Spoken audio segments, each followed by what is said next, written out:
नमस्कार, एडुसेट हरियाणा में आप सभी का स्वागत है। Good morning students, how are you all.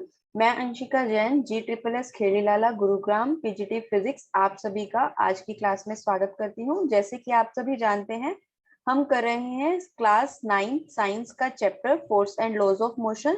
आज उसी का लास्ट टॉपिक करेंगे, तो आइए स्टार्ट करते हैं।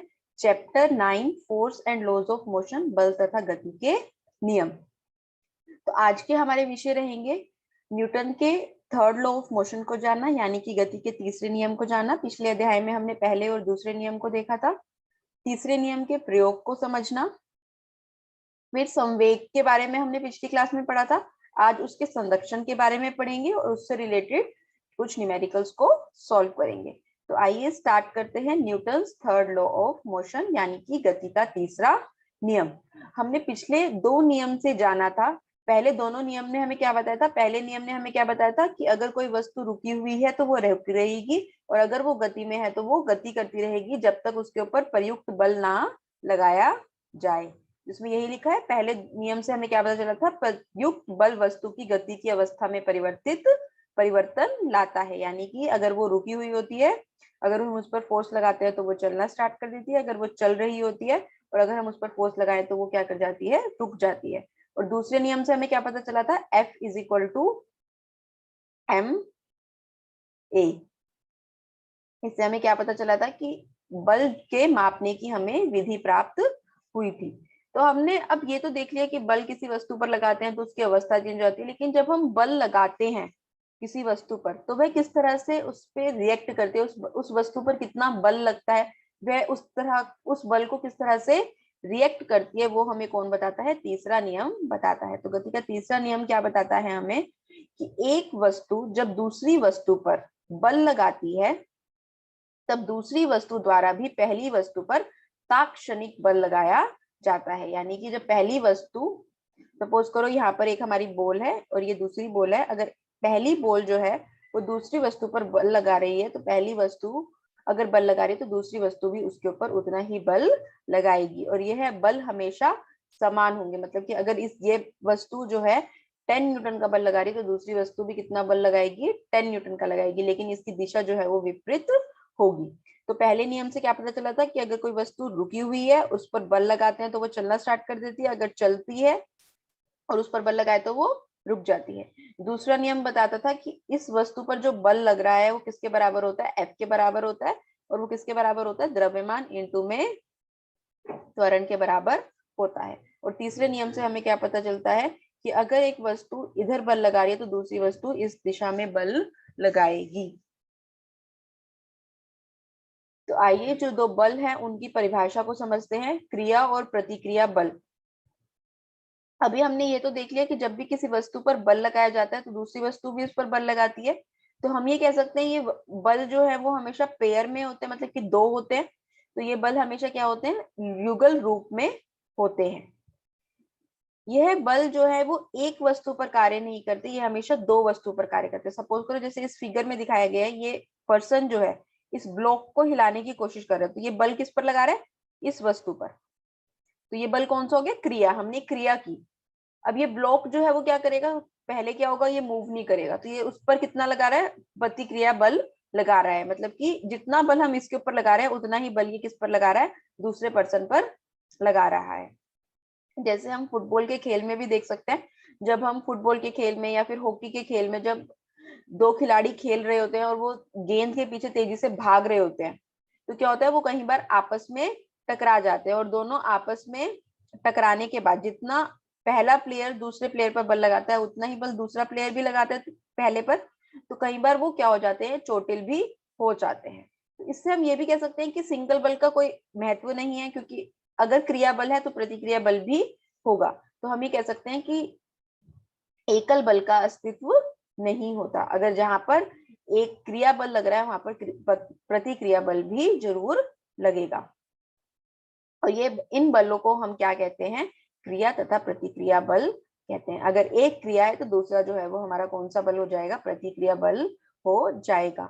आइए गति के तीसरे नियम के कुछ उदाहरण करते हैं। जैसा इस फिगर में दिखाया गया है, ये क्या है? हमारे पास स्प्रिंग बैलेंस है, जिनमें क्या होता है? स्प्रिंग लगा होता है अंदर की तरफ, और यहाँ पर हमें कुछ रीडिंग्स दर्शाई जाती हैं जो हमें क्या दर्शाता है कि हम कितना बल लगा रहे हैं। हमने क्या किया, दो स्प्रिंग बैलेंस को आपस में जोड़ दिया। हम क्या करें, एक स्प्रिंग बैलेंस को हमने उसे दीवार से जोड़ दिया और दूसरे स्प्रिंग बैलेंस पर हम क्या लगा रहे हैं, बल लगा रहे हैं। तो ये हमारा क्या है, दो स्प्रिंग तुलाएं ली हैं जो एक दूसरे से जुड़ी हुई हैं। तुला बी पे को हमने क्या किया है, स्थिर दीवार से जोड़ दिया गया है, और जो तुला एक का जो सिरा है वो क्या है, मुक्त सिरा है जिस पर हम बल लगाएंगे। तो जब हम इस दिशा में बल लगाते हैं तो हम क्या देखते हैं, देखो 1 2 3 4, 4 रीडिंग तक आ रही है हमारे पास। किस दिशा में, इस दिशा में। और अगर इसका देखें तो 1 2 3 4, ये किस दिशा में आ रहा है, इस दिशा में। अभी हमने यही बात की थी कि अगर मैं इस स्प्रिंग पर क्रिया लगा रही हूँ तो इस स्प्रिंग पर भी क्या लग रही है, उसके कारण प्रतिक्रिया लग रही है। क्रिया ए स्प्रिंग पर लग रही है, प्रतिक्रिया बी स्प्रिंग पर लग रही है। तो दोनों क्रियाएं क्या है, दोनों का जो वो है मैग्नीट्यूड है वो बराबर है, लेकिन जो इनकी दिशाएं हैं वो क्या है, विपरीत है। तो हम ये देख सकते हैं कि ये दोनों बल में से एक क्रिया बल है और दूसरा प्रतिक्रिया है। तो अगर हम एक बल को क्रिया कहते हैं तो दूसरा बल जो है वो हमारा क्या हो जाता है, प्रतिक्रिया बल हो जाता है। तो गति के तीसरे नियम को हम इस प्रकार भी व्यक्त कर सकते हैं, किसी भी क्रिया के लिए ठीक उसके समान किंतु विपरीत दिशा में प्रतिक्रिया होती है। यही हमने देखा कि किसी भी क्रिया के लिए हम कोई भी क्रिया करते हैं तो उसकी विपरीत दिशा में प्रतिक्रिया जरूर होती है। अब जैसे इसमें देख सकते हो ये पर्सन जो है वो चल रहा है। जब हम चलते हैं तो हम क्या करते हैं, धरती पर बल लगाते हैं कुछ। तो किस प्रकार हम चल रहे हैं आइए देखते हैं। माना कि आप विश्राम अवस्था में थे पहले, फिर आप सड़क पर चलना प्रारंभ करते हैं।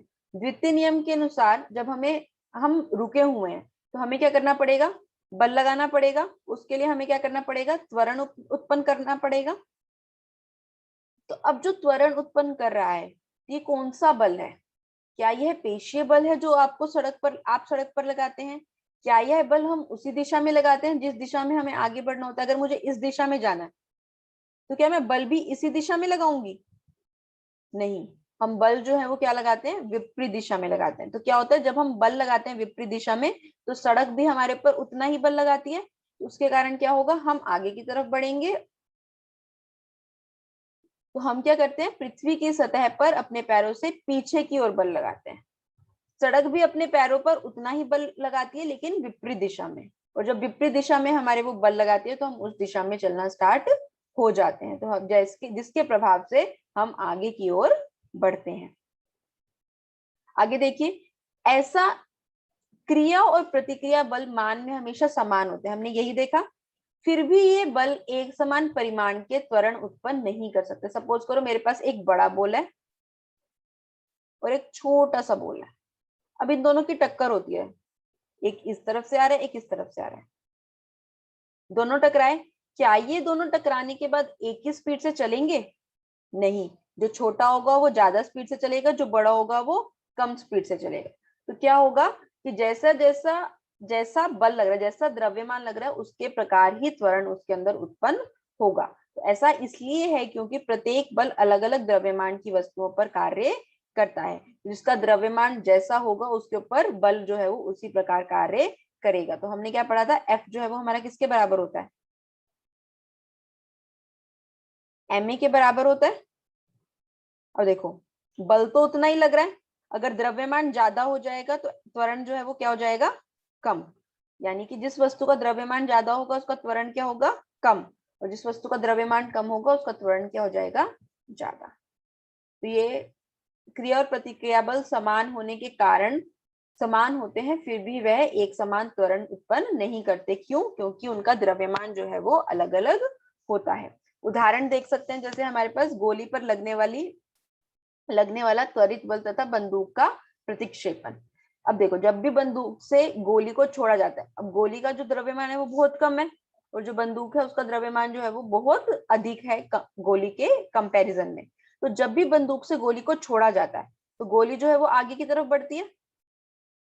उतना जितना बल आगे की तरफ लगेगा उतना ही बल बंदूक पर पीछे की तरफ लगेगा। लेकिन बंदूक जो है वो बहुत थोड़ा सा मूव करती है, लेकिन गोली जो है वो बहुत तेज स्पीड से जाती है, वो किसी इंसान को चोटिल भी कर सकती है। जबकि बंदूक से तो ऐसा नहीं हो रहा। क्योंकि बंदूक का मास जो है वो ज्यादा है। तो आइए समझते हैं इसको। बंदूक से गोली छोड़ने की अवस्था में बंदूक द्वारा गोली पर आगे की ओर एक बल निरूपित होता है।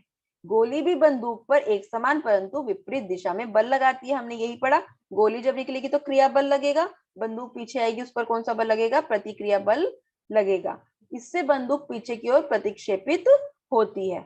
चूंकि बंदूक का द्रव्यमान गोली के द्रव्यमान से बहुत अधिक होता है, जो बंदूक का भार है वो बहुत ज्यादा है, इसलिए वो बंदूक जो है वो गोली के गोली के कंपैरिजन में त्वरण उसका बहुत कम होता है। क्लियर है सभी को? फिगर को ध्यान से देखिए। गोली को हमने क्या है, गोली का जो द्रव्यमान है वो बहुत कम है, बंदूक का द्रव्यमान जो है वो बहुत अधिक होता है, इसलिए गोली जो है वो क्या होती है, ज्यादा त्वरित होती है एज कंपेयर टू बंदूक। एक और उदाहरण करते हैं। नाविक को आगे की ओर कूदने की स्थिति में नाव पीछे की ओर गति करती है। और ऐसे क्या दिया हुआ है इसके अंदर, नाव का वजन जो होता है वो इंसान के कंपैरिजन में बहुत ज्यादा होता है।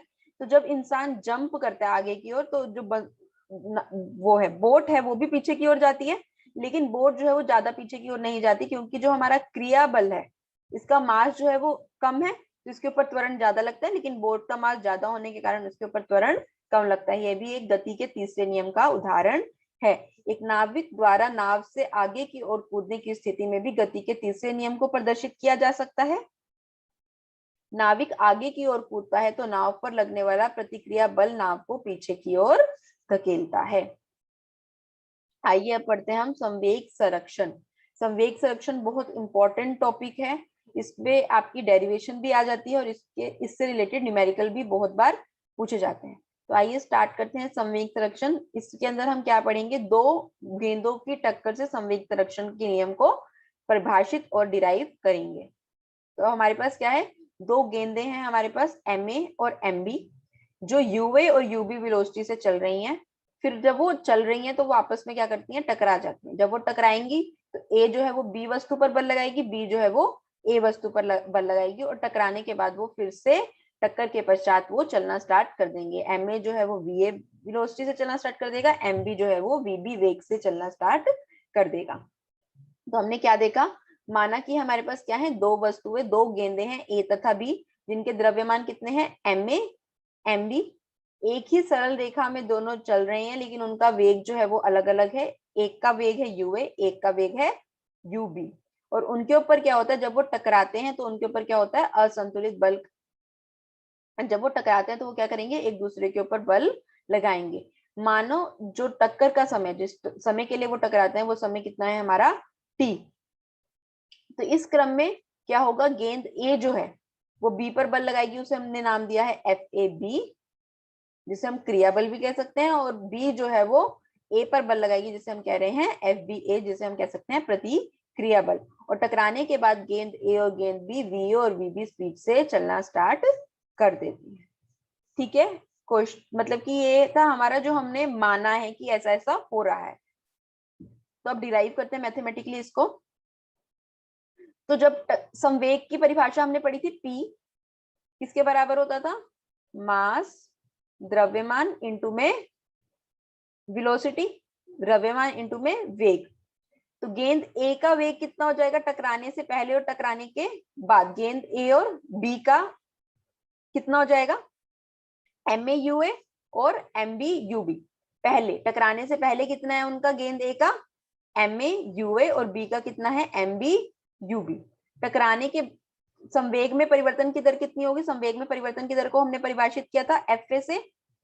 F जो है वो किसके बराबर होता था, संवेग में परिवर्तन की दर, यानी कि P जो पहले था, सॉरी P जो बाद में था हमारे पास टकराने के बाद, P2 माइनस P1 अपॉन में T। टकराने के बाद हमारा वेग कितना था, MA VA, और टकराने से पहले कितना था हमारा, MA UA। दोनों में MA कॉमन है तो मैंने बाहर ले लिया उसे, और जब मैं माइनस करूंगी तो मेरे पास क्या जाएगा, VA माइनस UA। दर की बात कर रहे हैं इसलिए हमने क्या लगा दिया, T। इसी तरह से गेंद B के लिए क्या हो जाएगा, गेंद B के लिए क्या हो जाएगा, टकराने से पहले MB यू बी, और टकराने के बाद क्या हो जाएगा, एम बी वी बी। तो हमारे पास क्या हो जाएगा, इन दोनों को माइनस करेंगे तो एम बी कॉमन आ जाएगा, और हमारे पास क्या आ जाएगा, V B minus U B upon में टी। गति का तीसरा नियम क्या कहता है, जब एक वस्तु दूसरी वस्तु पर बल लगाती है तो दूसरी वस्तु भी पहली वस्तु पर उतना ही ताक्षणिक बल लगाती है जो विपरीत दिशा में होता है। गति के तीसरे नियम के अनुसार गेंद ए के द्वारा गेंद बी पर लगाया गया बल एफ ए बी तथा गेंद बी द्वारा गेंद ए पर लगाया गया बल एफ बी ए एक दूसरे के बराबर तथा विपरीत होगा। अतः हमारे पास क्या आ गया, F A B is equal to minus F B A. जब हम इसकी वैल्यू पुट करेंगे, एफ ए बी हमारे पास ये है, एफ बी ए हमारे पास ये है, तो हमने दोनों की वैल्यू पुट करी। यहाँ पर हमारे पास क्या है, एक माइनस का साइन पहले से ही है, टी से टी कट जाएगा। जब मैं इसको मल्टीप्लाई करूंगी तो मेरे पास क्या आ जाएगा, M A V A minus M A U A is equal to, minus का साइन है तो minus M B V B, और माइनस माइनस क्या होता है, प्लस। Very good. तो कितना हो जाएगा हमारे पास, एम बी यू बी। अब हम क्या करेंगे, जो हमारे u वाले हैं जो मैंने अंडरलाइन किए हैं उन्हें एक तरफ कर देंगे, और जो v वाले हैं वो हम उन्हें एक तरफ कर देंगे। तो हम जब v वाले को इधर लेके जाएंगे और u वाले को इधर ले आएंगे तो हमारे पास क्या आ जाएगा, M A U A plus M B U B is equal to M A V A plus M B V B. ये हमारे पास इक्वेशन आ गई। तो ये हमारा क्या हो गया, संवेग संरक्षण का नियम हो गया जो हमने मैथमेटिकली डिराइव किया। तो हमने क्या देखा, टकराने से पहले गेंद ए और बी का कुल संवेग कितना था, M A U A plus M B U B टकराने से पहले, और टकराने के बाद कितना हो गया, M A V A plus M B V B, और ये दोनों क्या है, बराबर है। इससे हमें क्या पता चलता है कि अगर किसी वस्तु पर बाहरी बल संतुलित कार्य नहीं कर रहा होता तो उनका टकराने से पहले का संवेग और टकराने के बाद का संवेग संरक्षित रहता है। तो हमारे पास क्या पता चलता है, हम इस प्रकार हम संवेग संरक्षण के नियम को परिभाषित कर सकते हैं कि दो वस्तुओं के संवेग का योग टकराने के पहले और टकराने के बाद बराबर रहता है, जबकि उन पर कोई असंतुलित बल कार्य ना कर रहा हो। इसे संवेग संरक्षण का नियम भी कहते हैं। इसे हम इस प्रकार भी व्यक्त कर सकते हैं, दो वस्तुओं का कुल संवेग टकराने की प्रक्रिया में अपरिवर्तनीय या संरक्षित रहता है। क्लियर है सभी को कि हमने क्या कहा कि अगर दो वस्तुएं टकरा रही हैं या फिर चलते हुए उनके अंदर कुछ बलों का आदान प्रदान हो रहा है तो टकराने से पहले का जो संवेग था और जो टकराने के बाद का संवेग था वह हमेशा बराबर रहेगा। तो आइए इससे रिलेटेड कुछ न्यूमेरिकल स्टार्ट करते हैं हम। पहला जो है हमारा पिस्टल का प्रतिक्षेपण। जैसे आप फिगर में देख सकते हैं हमारे पास क्या था, बंदूक थी एक, इसमें से हमने क्या करा, गोली को छोड़ा। तो क्वेश्चन देखते हैं हमारे पास क्या है, 2 kg के एक पिस्टल से 20 ग्राम के द्रव्यमान की एक गोली 150 मीटर प्रति सेकंड के क्षैतिज वेग से छोड़ी जाती है। क्षैतिज वेग मतलब कि चलने वाला वेग।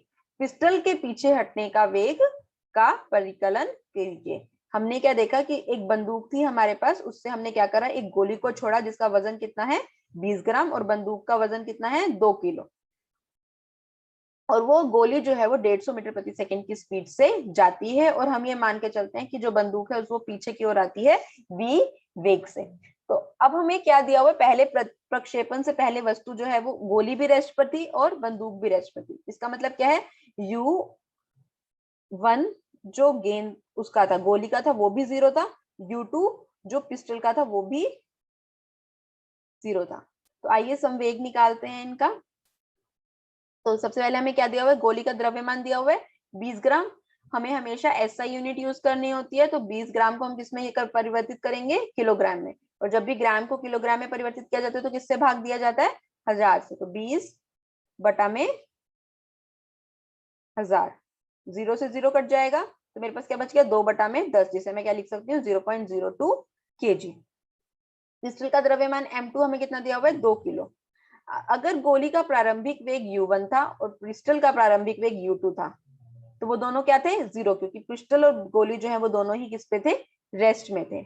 इससे हमें क्या पता चलता है जो हमारा u1 माइनस u2, अगर u1 भी 0 है और अगर u2 भी 0 है तो 0 में से मैं 0 माइनस करूंगी तो मेरे पास 0 ही आएगा, तो u1 माइनस u2 मेरे पास कितना आ जाएगा 0। अब मुझे क्या दिया है, गोली जो है वो किस वेग से निकलती है 150 मीटर प्रति सेकंड से लिखता है। मैंने प्लस क्यों लिखा है, क्योंकि मैं कह रही हूँ कि ये वाली डायरेक्शन मेरी क्या है पॉजिटिव और ये वाली डायरेक्शन जो है वो मेरी क्या है नेगेटिव। तो गोली की दिशा बाएं से दाएं परिपाटी के अनुसार धनात्मक ली गई है, हमने पॉजिटिव ली है। अगर मान के चलें कि जो पिस्टल का प्रतिक्षेपित वेग था वो कितना है v है, तो गति के संवेग संरक्षण के नियम के अनुसार हम पहले क्या निकालेंगे, पहले का निकालेंगे जब वो चल नहीं रही थी, रुकी हुई थी, तो हमारे पास कितना हो जाएगा m1 2 था, m2 कितना था m1 u1 plus m2 u2। m1 कितना है हमारे पास 2, m2 कितना है हमारे पास 0.02, दोनों को ऐड करेंगे 0 से मल्टीप्लाई करेंगे तो आंसर कितना आएगा 0। फिर अब निकालते हैं बाद का, बाद में क्या होगा m1 v1 plus m2 v2। m1 कितना है हमारे पास 0.02 kg, v कितना दिया हुआ था हमें 150 मीटर प्रति सेकेंड, m2 हमारा कितना है 2 और v2 को हमने किसके बराबर लिया था v के। तो हमने सारी वैल्यू पुट करी, जब इसको कैलकुलेशन करेंगे तो हमारे पास क्या हो जाएगा 0.02, तो मैं लिख सकती हूँ 2/100 इंटू में 150, 0 से 0 कट गया, 5 2 10, 5 3 15 और 2 से 2 कट गया तो मेरे पास क्या आ गया 3, और 2 को v से मल्टीप्लाई करेंगे तो 2v, तो मेरे पास क्या आ गया 3 + 2v। संवेग संरक्षण का नियम क्या कहता है, टकराने से पहले का मतलब कि कोई भी घटना होने से पहले का संवेग और कोई भी घटना होने के बाद का संवेग जो है वो बराबर रहेगा। तो इससे मेरे पास क्या आ जाता है, संवेग संरक्षण के नियम के अनुसार गोली छूटने के बाद का कुल संवेग और गोली छूटने के पहले का कुल संवेग बराबर होगा। तो मेरे पास यहाँ से क्या आ गया 3 + 2v जो है वो 0 के बराबर आ गया। 3 को अगर मैं इधर लेके जाऊंगी तो वो कितना हो जाएगा -3, और 2v मेरे पास ऐसा का ऐसा रहेगा, और यहाँ से जब मैं वैल्यू पुट करूंगी तो v जो है वो मेरा किसके बराबर आ जाएगा -3/2, -3/2 को 3 को 2 से भाग दो, 3 को 2 से भाग देंगे तो क्या आएगा हमारे पास 1.5, और हमारे पास क्या आ रहा है माइनस का साइन आ रहा है। तो माइनस का साइन क्या दर्शा रहा है कि पिस्टल जो है वो विपरीत दिशा में यानी कि दाएं से बाईं ओर प्रतिक्षेपित होगी, यही हमें पता है और हमारा आंसर भी करेक्ट आ रहा है। तो आइए एक और उदाहरण करते हैं। दूसरे उदाहरण में क्या है, 40 किलोग्राम द्रव्यमान वाली एक लड़की 5 मीटर प्रति सेकंड के क्षैतिज वेग से 3 किलोग्राम द्रव्यमान वाली स्थिर गाड़ी पर कूदती है। क्या है 40 किलो की एक लड़की आ रही है जो 5 मीटर प्रति सेकंड के भागते भागते आ रही है, और यहाँ पर क्या रखी है एक स्केटबोर्ड रखा है, स्केटबोर्ड 3 किलो का है, उसके ऊपर कूद जाती है और उसके साथ ही चलना स्टार्ट कर देती है। तो जब वो चलना स्टार्ट कर देती है, उसकी गति प्रारंभ करती है, तो हमें क्या निकालना है कि उसका वेग क्या होगा, उस लड़की का उस अवस्था में जब वो गाड़ी के ऊपर चलकर चल रही है तो वेग कितना होगा। और हम ये लेकर चल रहे हैं कि उसके ऊपर कोई असंतुलित कार्य बल नहीं कर रहा, यानी कि वो घर्षण रहित है। इस फिगर में देखते हैं क्या हो रहा है। ये हमारे पास एक लड़की है जो भाग कर आ रही है 5 मीटर प्रति सेकंड से, गाड़ी जो है वो रुकी हुई है 3 किलोग्राम की है। जैसी ही लड़की उसके ऊपर कूदती है वो लड़की के साथ भी गति से चलना स्टार्ट कर देते हैं। तो आइए क्वेश्चन स्टार्ट करते हैं। तो लड़की तथा गाड़ी का लड़की के कूदने से पहले का कुल संवेग कितना हो जाएगा, पहले का m1 u1 plus m2 u2। m1 कितना गिवन है हमारे पास 40, m2 कितना u1 कितना है 5, m2 कितना गाड़ी का वेट कितना था 3 किलो, और गाड़ी जो है वो रुकी थी उसका वेट कितना हो जाएगा 0। तो हमारे पास कितना हो जाएगा 40 इंटू में 5 यानी कि 200 किलोग्राम मीटर प्रति सेकेंड। लड़की तथा गाड़ी का लड़की के कूदने से के बाद का कुल संवेग कितना होगा जब वो दोनों एक साथ चलने लगे, तो कुल वेग जो है हमने कितना ले लिया v। अब कितना हो जाएगा हमारे पास m1 v1 plus m2 v2। m1 कितना है 40, m2 कितना है 3, v1 भी किसके बराबर है v के और v2 भी किसके बराबर है v के। तो 40 + 3 कितना हो जाएगा 43 और इंटू में v, तो मेरे पास क्या आ जाएगा 43 v किलोग्राम मीटर प्रति सेकंड। ये तो यूनिट ध्यान है ना, हमने पिछली बार की थी संवेग की। और हमें पता है कि संवेग सन्निकटन के नियम के अनुसार दोनों स्थितियों में कुल संवेग जो है वो क्या रहता है, समान रहता है, यानी कि टकराने से पहले का और टकराने के बाद का संवेग जो है वो बराबर रहेगा। तो हमारे पास क्या आ गया 43v = 200, और v जब v निकालना है तो हम क्या करेंगे 200 बटा में 43, तो हमारे पास 200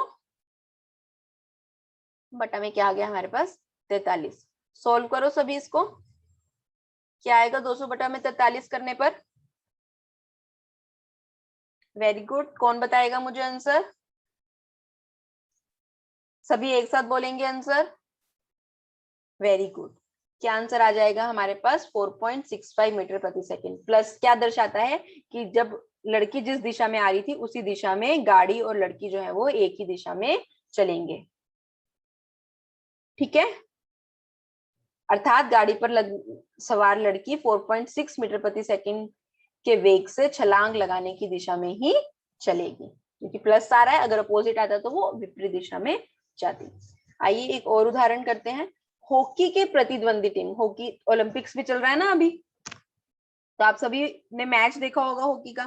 तो जब दो खिलाड़ी आपस में खेलते हैं तो टकरा भी जाते हैं, जब वो टकराते हैं तो कई बार क्या होता है दोनों आपस में उलझकर गिर भी जाते हैं। तो हमारे पास क्या दिया हुआ है, पहले खिलाड़ी का द्रव्यमान भार जो है वो 60 किलो है, वो 5 मीटर प्रति सेकंड के वेग से गति में था। दूसरा खिलाड़ी जो है जिसका वजन जो है वो 55 किलो था, वो 6 मीटर प्रति सेकंड के वेग से चल रहा था। टकराकर उलझने के बाद वो किस वेग से गति करेंगे यह हमें बताना है। और हम ये लेके चल रहे हैं कि जो जैसे वो चल रहे थे, जिस ग्राउंड पर वो खेल रहे थे वहां पर कोई भी घर्षण बल नहीं था, वो घर्षण बल जो है वो नगण्य था, यानी कि 0 था। जैसे इस फिगर में देख सकते हैं, दो खिलाड़ी आए, दो टीम के थे, टकराए आपस में, टकराकर वो उलझकर एक दिशा में चलकर गिर गए। तो हमारे पास क्या दिया हुआ है, 60 किलो का एक खिलाड़ी है जो 5 मीटर प्रति सेकंड की स्पीड से चल रहा है, 55 किलो का एक खिलाड़ी जो है वो 6 मीटर प्रति सेकंड की स्पीड से चल रहा है। दोनों जब जुड़कर चलते हैं तो वो किस वेग से चलते हैं, v वेग से चलते हैं। तो क्या गिवन है हमारे पास, हमने सबसे पहले तो क्या लिया है, इस दिशा को हमने धनात्मक लिया है और इस दिशा को हमने ऋणात्मक लिया है, जैसे हम अभी तक के क्वेश्चंस में लेते आ रहे हैं। पहले खिलाड़ी को हम एक संख्या से दर्शाएंगे, दूसरे खिलाड़ी को हम 2 संख्या से दर्शाएंगे। तो हमारे पास क्या हो गया, m1 जो है वो 60 किलो हो गया, u1 जो है वो 5 मीटर प्रति सेकंड, क्योंकि पहला खिलाड़ी ऐसे आ रहा है तो उसका हमने प्लस ले लिया। दूसरा खिलाड़ी क्या है 55 किलो का है और वो इस दिशा में आ रहा है, इस दिशा में आ रहा था तो उसका u2 जो है वो हमने क्या ले लिया, -3 ले लिया। तो टकराने से पहले का संवेग कितना हो जाएगा, m1 u1 plus m2 u2। m1 यानी कि 60 इंटू में 5 प्लस 55 इंटू में -6। 60 को जब 5 से करेंगे तो मेरे पास क्या आ जाएगा 300, और 55 को 6 से करेंगे तो 6 पंजे 30, 3 कैरी हो गया हमारे पास, और 6 पंजे 30, तो मेरे पास क्या आ गया 330। 330 में से 300 माइनस करेंगे तो 30, और बड़ा साइन किस कौन से पे है, बड़ा साइन, बड़े नंबर पे कौन सा साइन है, माइनस, तो हमारे पास क्या आ जाएगा -3 kg मीटर प्रति सेकंड। टकराने के बाद क्या होगा, सपोज करो हमने जो उसका वेग लिया है वो कितना लिया है v, हमारा जो मोमेंटम का कंजर्वेशन है वो क्या कहता है m1 v1 plus m2 v2। m1 कितना है हमारे पास, दोनों v है, v1 भी v है, v2 भी v है, तो उसमें से कॉमन लेंगे तो मेरे पास क्या आ जाएगा m1 प्लस m2 इंटू में v। m1 कितना था 60, m2 कितना था 55, 60 प्लस 55 कितना हो जाएगा मेरे पास 115, तो मेरे पास आंसर क्या आ जाएगा 115 v। और संवेग संरक्षण का नियम क्या कहता है, अब तो हमने 2 क्वेश्चंस कर लिए, जल्दी बताओ संवेग संरक्षण का नियम क्या कहता है। Very good, well done. हमने क्या देखा कि जो संवेग टकराने से पहले था और जो संवेग टकराने के बाद था वो हमेशा क्या रहता है, बराबर रहता है। तो संवेग संरक्षण के नियम के अनुसार टकराने से पहले तथा बाद का संवेग जो है वो समानतः रहता है। तो हमारे पास क्या आ गया, -30 हमने अभी निकाला था और 115v आ गया। तो जब हम इसकी कैलकुलेशन करते तो हमारे पास कितना आ जाएगा, v जो है वो किसके बराबर आ जाएगा, -30 अपॉन में 115, भाग दो इसे, यहाँ पर क्या हो जाएगा मेरे पास, 5 छिके 30 और ये हो गया 5 दूनी 10, 5 दिए 15, तो मेरे पास क्या गया 6/23। तभी बच्चे से अपनी कॉपी में सॉल्व करेंगे। माइनस का साइन आ रहा है, इसका मतलब क्या है, जो प्लेयर है वो दोनों इस दिशा में चलना स्टार्ट कर देंगे। सॉल्व कर लिया सभी ने, आंसर कितना है आ रहा है हमारा, -0.26 मीटर प्रति सेकंड। तो उलझने के पश्चात दोनों खिलाड़ी दाएं से बाएं यानी कि इस दिशा में -0.26 मीटर प्रति सेकंड के वेग से गतिशील होंगे। तो आइए, इतना ही था आज के हमारे टॉपिक में। आइए जो आज हमने टॉपिक किए उससे रिलेटेड कुछ छोटे छोटे क्वेश्चन सॉल्व करते हैं। किसी भी क्रिया के लिए ठीक उसके समान किंतु डैश दिशा में प्रतिक्रिया होती है। अभी हमने पढ़ा था कि एक्शन और रिएक्शन हमेशा क्या होते हैं, बताओ बताओ बताओ, बराबर नहीं, समान, समान तो होते हैं लेकिन दिशा, हमें दिशा बतानी है। दिशा क्या होती है, विपरीत। Very good. तो इसका आंसर क्या हो गया हमारे पास, कि वो विपरीत दिशा में कार्य करते हैं। और इनमें से कोई नहीं तो गलत हो गया, क्योंकि हमारे पास पहले ही आंसर आ गया कि विपरीत दिशा में कार्य करते हैं। आइए इस तरह के 2-3 क्वेश्चन और करते हैं जो इजी इजी हैं। रॉकेट निम्न में से किसके संरक्षण के सिद्धांत पर कार्य करता है। देखो, रॉकेट में क्या होता है, जब भी रॉकेट को लॉन्च किया जाता है, रॉकेट ऊपर की तरफ जाता है और उसमें से बहुत सारा ईंधन जो है वो नीचे की ओर होता है। जब वो ईंधन को नीचे की ओर फेंकते हैं तभी रॉकेट के ऊपर बल लगता है। तो कौन सा नियम हो गया, वेरी गुड, आपको तो सब पता है, द्रव्यमान के संरक्षण पर संवेग। तीसरा नियम कौन सा संरक्षण का सिद्धांत बताता है हमें, ऊर्जा या वेग, वेरी गुड, संवेग संरक्षण के नियम पर कार्य करता है। और किस नियम पर होता है, तीसरे नियम पर होता है। और तीसरा नियम हमें क्या बताता है, संवेग संरक्षण का नियम बताता है। आइए एक और क्वेश्चन करते हैं। टक्कर और विस्फोट में कुल नियत रहती है, क्या कन्वर्ट नहीं होता जब दो जो वस्तु है वो टकराती हैं या फिर कहीं पर विस्फोट होता है, तो क्या नियत रहता है। अभी हमने किया था, कौन सा नियम किया था हमने, कौन सा संरक्षण का नियम किया था, टक्कर हो रही है, जैसे इस 2 बॉल में दिखाया गया टक्कर हो रही है, तो कौन सा नियम नियत रहता है, बल का, बल का नियम नहीं, चाल का नहीं, संवेग का, यस और नो, या फिर इनमें से कोई नहीं, वेरी गुड, संवेग का नियम जो है, संवेग जो है वो नियत रहती है। अभी हमने पढ़ा था ना, संवेग संरक्षण का नियम फॉलो होता है चाहे कोई भी प्रतिक्रिया हो। एक और उदाहरण करते हैं, क्रिया और प्रतिक्रिया बल, ये तो सबसे इजी है। क्रिया और प्रतिक्रिया बल कैसे लगते हैं, समान होते हैं, सही है। अलग अलग पिंडों पर लगते हैं, ये भी ठीक है। समान दिशा में लगते हैं, नहीं, कौन सी दिशा में लगते हैं, विपरीत दिशा में लगते हैं। तो हमें क्या पता चलता है इससे, ए और बी हमारे दोनों सही हैं। तो अब आपका होमवर्क क्या है कि आप न्यूटन के थर्ड लॉ ऑफ मोशन से रिलेटेड जो आपकी बुक में एग्जांपल्स दिए हुए हैं उन्हें सॉल्व करेंगे, और जो बैक एक्सरसाइज में क्वेश्चन दिए हुए हैं उन्हें भी सॉल्व करेंगे। Thank you.